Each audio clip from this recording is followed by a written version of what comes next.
Derek Underwood, by the way, took the last 5 Australian wickets, and victim number 4 was Max Walker, but before he went, Max did at least show a little bit of dash there with a 4. He finished up going out for 6. Wasn't a bad hit, that one, actually. He gave it plenty of beef. He gave himself a bit of room to hit it. There we see the dismissal there. It was a fine back pad, and there was probably no real doubt about it. So you can see it goes onto pad and then a slight edge from the bat.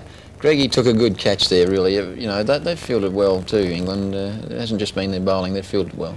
Let's hear what Ray Lindwall thinks. First of all, Ray, the magnificent innings of Greg Chappell, we've been talking about it. You've had a longer association with cricket than either Dennis or Graham. Can you remember a comparable innings in similar circumstances? Well, I can remember when we were defeated in 1956, we got on a few bad wickets, and Neil Harvey scored 2 scores there of 69 in one at Leeds and one at Nottingham on a bad wicket. And that was another great, both were great knocks. But I think that one of Chappell's was as good as any I've ever seen. Peter Burge played a wonderful innings in Leeds to win in 1968, I think. But that Chappell innings was a real gem. And of course, viewers to Channel 9 were fortunate enough to see it. Thomson was the last Australian to go. He was caught Randall, bowled Underwood. Dennis? Yes, with this one it was really a bit of a windy woof. He decided to have a bit of a go at it and hit it really pretty well straight up in the air. And Randall was moved into that position, wasn't he? He was moved back actually just, I think the ball before, or that ball moved back 20 or 30 paces and right into the perfect position. Even if he had been in that 20 or 30 paces, I'd say a bloke like Randall would have taken the catch. Right, there's been some great bowling too. Yes, well, Underwood, mainly in that innings, I think bowled extremely well. Didn't get all that much help from the pitch, but it varied his pace, slowed up a few balls, and really deserved all his wickets. Right, Ray, well, as we said, Australia all out in their second innings for 218. England needs 79 to win. The openers are coming out there at the Old Trafford ground, so Channel 9 is taking you right back now.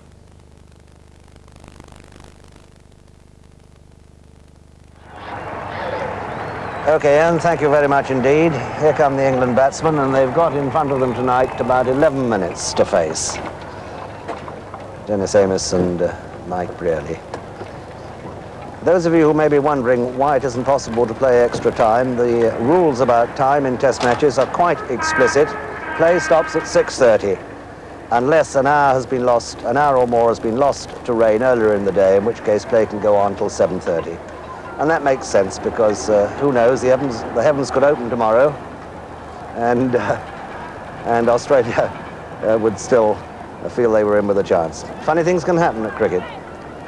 We never know, but the wicket, as Ian Chappell and all the pundits have been saying, has stood up extremely well, and England should be poised for a comfortable victory, but they won't want to lose any wickets tonight.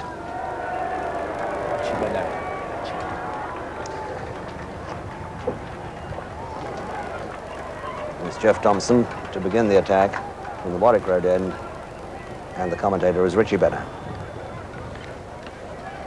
Thanks, Peter. Just 10 minutes for Jeff Thomson and Max Walker. Probably 2 overs from Thomson, 1 from Walker. And here's the first ball of the England second innings to Amos.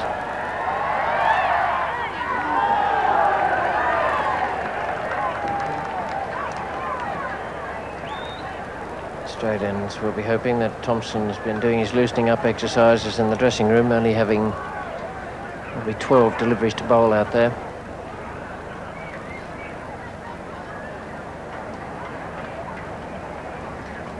There is a man down a deep, fine leg, but the rest are in attacking positions apart from the cover fieldsman. It's a line of 6 men plus the keeper, all in catching position for Dennis Amos.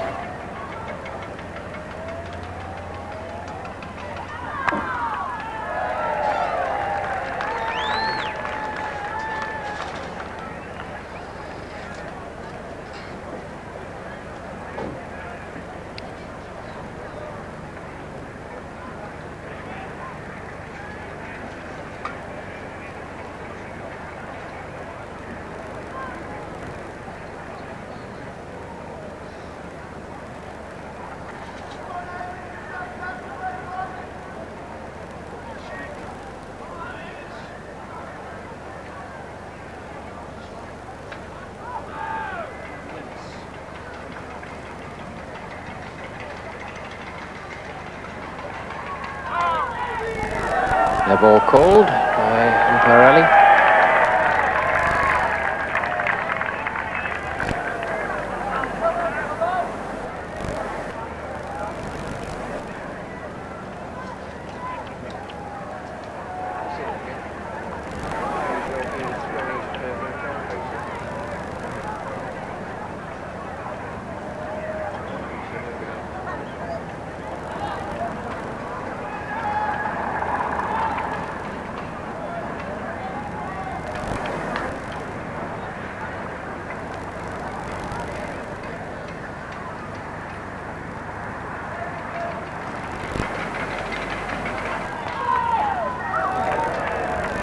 Nasty delivery. It was fairly short, but Thomson has this ability to follow the batsman.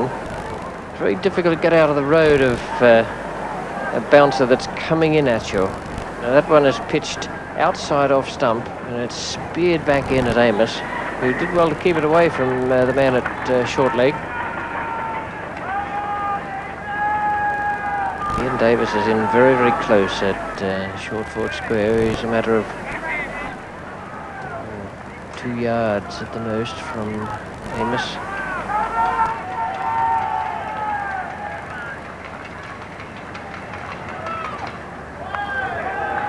In fact, I suspect he's probably a little bit too close. It's all right to crowd the batsman, but in that position, if you get an inside edge off the pad coming at you, you do need just a little bit of room. It's always a reflex action. Need a little bit of room in which to make the grab for it.